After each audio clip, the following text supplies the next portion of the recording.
bem com você? Olha, eu quero começar essa aula fazendo uma pergunta simples para você. É o seguinte, eu quero que você me diga, segundo a Bíblia, qual foi o primeiro sentimento experimentado pelo homem logo depois da sua queda?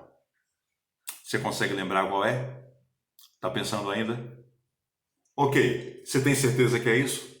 Bem, para que nós não tenhamos dúvida, eu quero carregar você comigo para a leitura da Nova Versão Internacional, porque ela explica muito claramente isso para nós. Capítulo 3 e versículo 10, que vai dizer o seguinte: Ouvi teus passos no jardim e fiquei com medo, porque estava nu, por isso me escondi.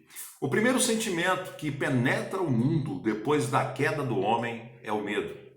Isso me permite fazer a seguinte colocação: não havia medo no Jardim do Éden, não havia esse sentimento ali no Jardim do Éden, mas quando o homem abriu a porta para o pecado, abrindo a porta para Satanás, ele permitiu que o medo se tornasse um companheiro do homem. Você vai prestar atenção sobre isso, eu quero muito do seu foco, da sua concentração, para a gente poder acompanhar aqui ao longo de 5 encontros. Eu quero falar sobre esse tema. É um seminário sobre o medo e sobre como você pode vencer o medo, estando ele em qualquer instância que estiver, certo? Eu não sou, na verdade, nenhum especialista na área da psicologia, tá? Então, o que eu vou trazer para você aqui são abordagens, algumas coisas eu trarei da ciência, mas a abordagem principal que eu farei será bíblica. E eu acredito sinceramente que isso pode ajudar bastante a sua vida, principalmente nos tempos em que nós estamos vivendo. Note que o medo, pelo menos pelo que nós podemos observar, pelo que eu tenho observado, ele parece estar atrás de todos os piores eventos da vida humana. O que há de pior no ser humano é gerado sempre pelo medo. O medo parece estar ali escondido, aguardando o momento para dominar a cena e para roubar dos homens a paz, a felicidade, a alegria e o sucesso. O medo, ele talvez seja um dos nossos maiores inimigos e nós precisamos saber, precisamos entender e conhecer como vencer esse medo. Nota bem, se nós pegarmos uma definição, digamos aí, eu peguei um site aqui na internet, e me pareceu interessante essa definição que eu vou compartilhar com você aqui agora. Medo é um estado emocional que surge em resposta perante uma situação de eventual perigo. Note o termo eventual.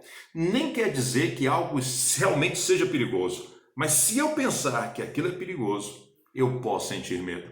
Eu não sei se você já passou pela experiência de estar andando pela rua e de repente você vê à distância um cachorro, pessoas que têm medo de cachorro, verão um cachorro à distância e vão mudar de calçada com medo daquele cachorro. E o pior é que parece que o cachorro está encarando você. E quando você passa perto, você percebe que não é um cachorro, é um saco de lixo. Mas o medo fez você enxergar o que não estava ali. E o medo que você sentiu foi verdadeiro, embora o cachorro não fosse verdadeiro, senão na sua mente. É isso que eu gostaria muito de trabalhar contigo ao longo dessas aulas. Muito do que nós sentimos de medo, ele tem a ver com a nossa mente não renovada. Uma mente não renovada, ela será escrava do medo. Precisamos de uma renovação da mente e eu quero mostrar a você como fazer isso através do conhecimento da Escritura, certo? Continuando aqui sobre o medo, a ideia de que algo ou alguma coisa possa ameaçar a segurança ou a vida de alguém faz com que o cérebro ative involuntariamente uma série de compostos químicos que provocam reações que caracterizam o medo. Então o medo é uma resposta fisiológica a uma possibilidade de perigo, certo? Aí você pode falar para mim, mas peraí, se eu não tivesse medo também, eu poderia entrar em problemas seríssimos. Já que eu não tenho medo de nada, eu poderia correr perigo desnecessariamente. Eu sei, as pessoas vão dizer que o medo é positivo, às vezes até a ciência, a psicologia pode tentar dizer que o medo é positivo. Eu sempre acharei que o medo é negativo. Agora, existe uma coisa chamada precaução. O que não é de fato medo? A precaução é um cuidado, uma cautela, não é verdade? É usar a lógica, né, dentro naquele momento, usar, né, o bom senso naquele instante, ok? Mas não vou chamar de medo, porque o medo, biblicamente, é aquilo que mais atrapalha, aquilo que mais impede o homem de atingir o seu propósito. Note bem, os transtornos de ansiedade são as enfermidades mentais que ocorrem com maior frequência na população geral.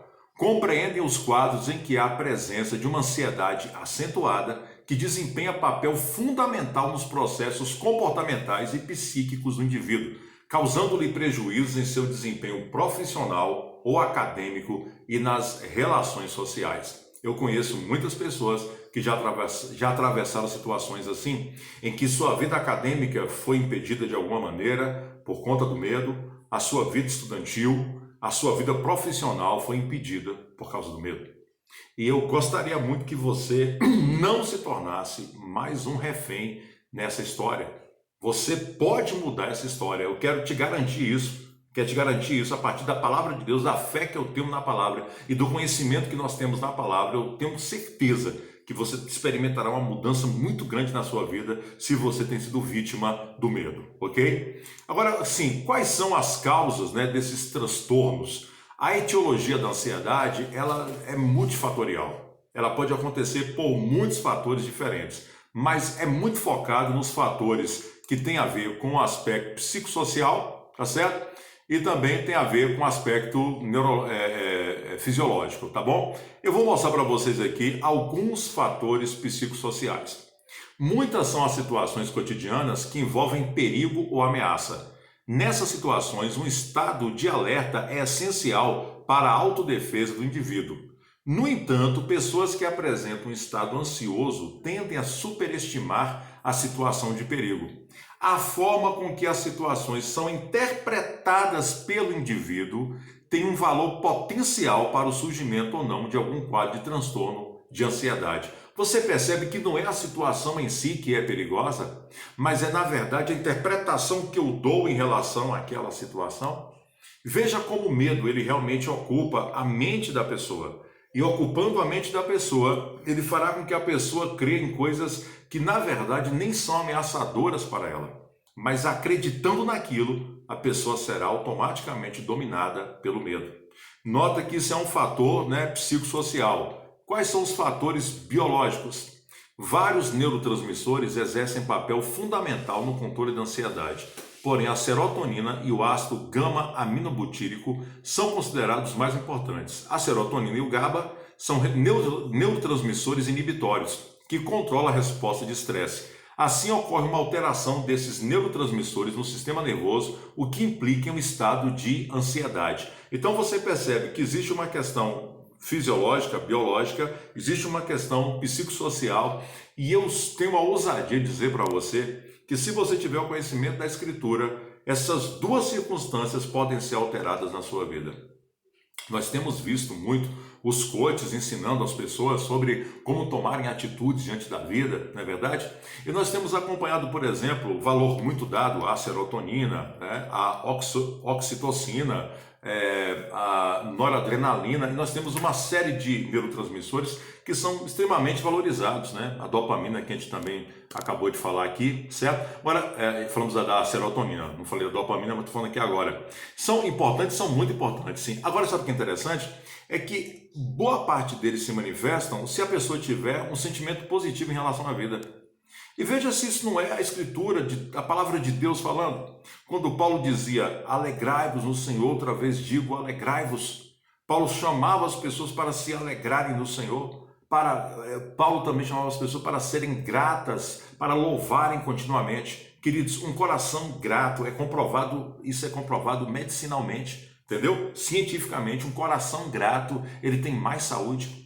Uma pessoa que é capaz de abraçar a vida com fé, ela tem mais saúde e ela consegue vencer em muitas circunstâncias. Aí você pode me falar assim, mas pera lá. Eu conheço pessoas cristãs que atravessaram crises profundas de depressão. Sim, isto é possível, mas aí que entra o que eu estou tentando apresentar para você e até o final desse seminário eu vou apresentar a questão da renovação da mente. Não basta eu ser um cristão, não basta eu ter a minha Bíblia, não basta eu ir aos cultos, eu preciso provocar uma revolução aqui dentro para chegar aqui dentro. Não chega aqui se não começar aqui. Aquilo que eu penso influencia aquilo que eu sinto, entende? E é nesse aspecto que eu quero tentar e conseguir, com fé em Deus, eu conseguiria ajudar você, tá certo? Muito bem. Eu vou, na verdade, nesse momento, eu tenho todo o material preparado, né, em slides, Eu tenho inclusive um e-book sobre o tema, certo? Com alguns detalhes a mais. Se você precisar, se você quiser, é só você entrar em contato comigo. Pode solicitar que eu mando para você gratuitamente, sem nenhum problema, tá? Manda o link e você baixa aí tranquilamente na sua casa. Eu quero mostrar para você que socialmente nós temos aí algumas enfermidades conhecidas como transtornos de ansiedade. Olha só, transtorno do pânico, fobia específica, fobia social, transtorno obsessivo compulsivo, transtorno do estresse pós-traumático e transtorno de ansiedade generalizada. Se eu perguntar para você qual o ponto de partida de qualquer um desses transtornos, você não tem dúvida de pensar corretamente, responder corretamente. É o medo. O medo é o ponto de partida de qualquer uma dessas enfermidades, que infelizmente isso tem dominado o mundo moderno, tem dominado o mundo contemporâneo. Olha só, e nós podemos nos independer disso? Graças a Deus que sim, nós podemos sair desse círculo, né, vicioso, né, que a pessoa sai de um problema para cair em outro, sai de uma situação para cair em outra. A gente pode se livrar disso também, certo? E eu quero então começar com o primeiro tema, tá? Isso aí foi só uma abertura, tá certo? É só um momento aí para nós apresentarmos, né, o que vai acontecer, tá? Aliás, eu tive uma ideia. Eu vou apresentar mais algumas coisas acerca da temática, né, do medo, que essa aqui é só uma apresentação, só abertura mesmo. E a partir da próxima aula, aí sim, eu vou pegar os temas especificamente falando. Queridos, eu vou ler algumas coisas aqui que você vai perceber por que eu tenho falado sobre a questão do pensar, né? Olha só. Ataque de pânico. Olha como ele se processa. Sem nenhuma razão, o indivíduo sente que vai morrer. O coração dispara, o corpo estremece, surgem náuseas e vômitos. Muitas vezes ele corre para o pronto-socorro por acreditar que está sofrendo um infarto e sai do hospital sem diagnóstico. Depois de alguns minutos aflitivos, tudo volta ao normal. Eu quero que você entenda que não é uma condição simples, uma condição comum que está acontecendo aí. Eu quero que você compreenda que quem traz a enfermidade para o mundo não é Deus, tá certo? Não é uma mera consequência psicológica, existe algo mais profundo aqui. E é esse algo mais profundo que eu quero levar você a entender. Essas enfermidades que têm atingido, têm trazido tantas consequências negativas para a humanidade, elas podem ser vencidas a partir de uma renovação da mente dentro da palavra de Deus. Olha outro detalhe, a fobia, que é o medo.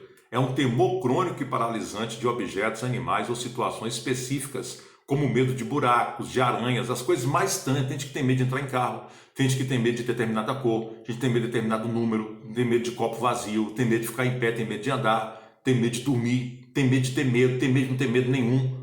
Né? E tudo isso por meio de um pensamento particular e até uma notícia marcante. Isso tudo, essa fobia pode começar com um pensamento em particular, uma notícia que traumatiza a pessoa. Percebe? Tudo tem a ver com a mente? Tem a ver com a mente? Fobia social. O grande receio da pessoa que tem fobia social, aquela timidez, né, que é doentia, é ser avaliado, julgado, ridicularizado ou criticado por esses estranhos. Perceba o medo. Sempre o medo atrás de cada uma dessas situações, tá certo? O TOC, o transtorno obsessivo compulsivo, é marcado por pensamentos invasivos que somente são aliviados quando se repete um padrão. Você nota aí que tudo está relacionado exatamente com pensamentos, está associado com a mente. São doenças mentais, eu sei, mas a partir do instante que a sua mente é tratada, você terá plena condição de vencer toda essa circunstância. Por favor, acompanhe as próximas aulas, tá certo? São mais 5 aulas apenas e você vai ter um bom conhecimento bíblico que vai lhe ajudar a passar por essa situação da melhor maneira, em nome de Jesus. Até a próxima!